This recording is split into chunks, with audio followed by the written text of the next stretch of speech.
Welcome back to College 101. Today I'm going to be doing something that many of you are frantically doing now either before or after your final, and that is calculating your GPA. GPA is super important whether it's for jobs, for your scholarships, for your resume, or for your personal pride. Whatever it might be, it's important to know where your GPA is at and what you can do to bring it up or what this semester will do to it. The first thing to take a look at is what your school's grading scale is. And there are two important factors to this. One is, do they have a plus and minus system or just straight letter grades? At University of Oklahoma when I was there, it was just A's, B's, C's, and D's. That matters because there's less of a gradient. And the difference between that 89.4 and that 90 is a big impact on your GPA, especially early in your college career.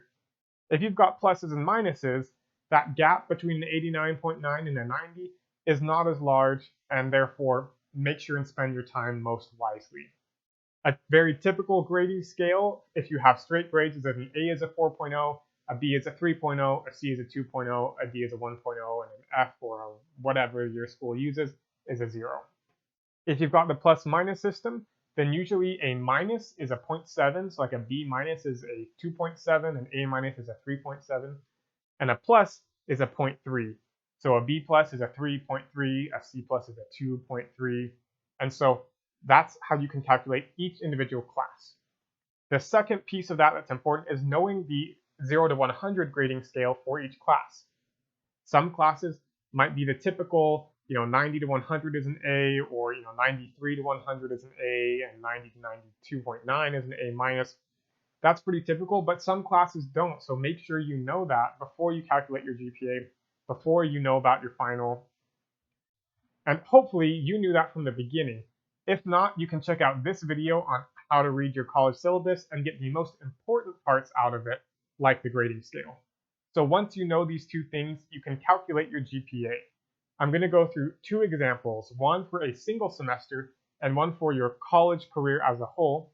The process is the same, but I just want to do it twice so that you guys can really see how it works. So let's take a semester where you are in 5 classes, 3 credits each for 15 credits. And just to give you some variety in your grades, let's say you got an A minus, a B plus, a B, and a C. So I give us a lot of different numbers to work with. And they're each 3 credits, that'll be easy.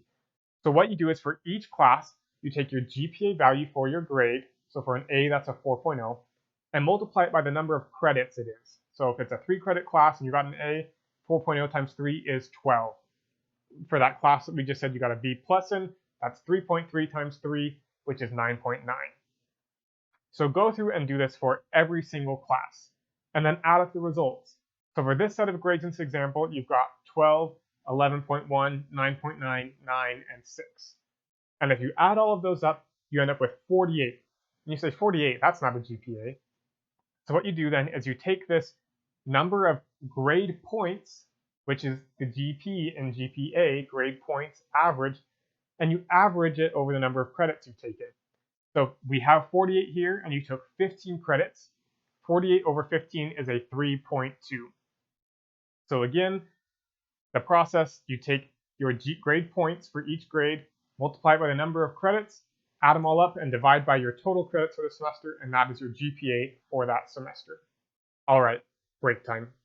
I once went to a hardware store, and this guy who just talked about screws and nails and hangers and bolts, it was fascinating. If you thought that joke was a little bit original, or this video has been helpful for you, please like this video so that more people can find it and get their questions about college answered. Back to it. So now let's follow the same process for a college career. So now we're going to have a little different set of data, and that's going to be 3 semesters of classes, 15 credits each semester. And so let's say you have 3 credits of A's, 7 credits of A minuses, 15 credits of B pluses, 12 credits of B's, 3 credits of B minuses, 3 credits of C pluses, and 2 credits of C minuses. That was a lot. But the process is exactly the same. You're going to take the grade points for that grade, you're going to multiply it by the number of credits, and you're going to get a number. Then you're going to add all of those up. So if we do that for this, we get this big long sum. You get 12 plus 25.9 plus dot, dot, dot, dot. until you end up with your total grade points across your college career of 141.8, and then you divide by 45. That gives you a GPA of 3.15. So like I said, same process, just more numbers. Now, what does this tell you about your college career? The first thing is that the less grades you have in, the more impact your GPA is going to have. Looking at this example where you have 3 semesters under your belt, you've already got 140 grade points divided by 45 credits. So if you work really hard next semester and you get a 4.0 in a bunch of classes, you have to fight against a larger body of previously existing grades.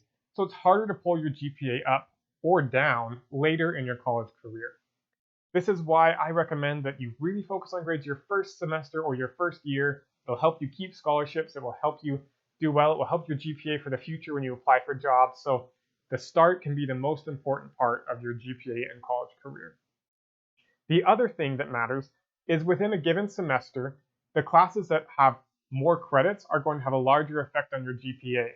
So if it comes down to finals week and you're trying to decide whether to study an extra hour for your 4-credit physics class or your 2-credit, underwater basket weaving class, focus on the physics class if you have an equal chance of a good grade in both of them, because it will have a bigger effect on your GPA for that semester and for your final GPA. Hopefully this video was helpful to you guys, both numerically and for your planning of your future college classes and career. Thanks for watching this episode of College 101 here on the College Guide. We'll see you next time.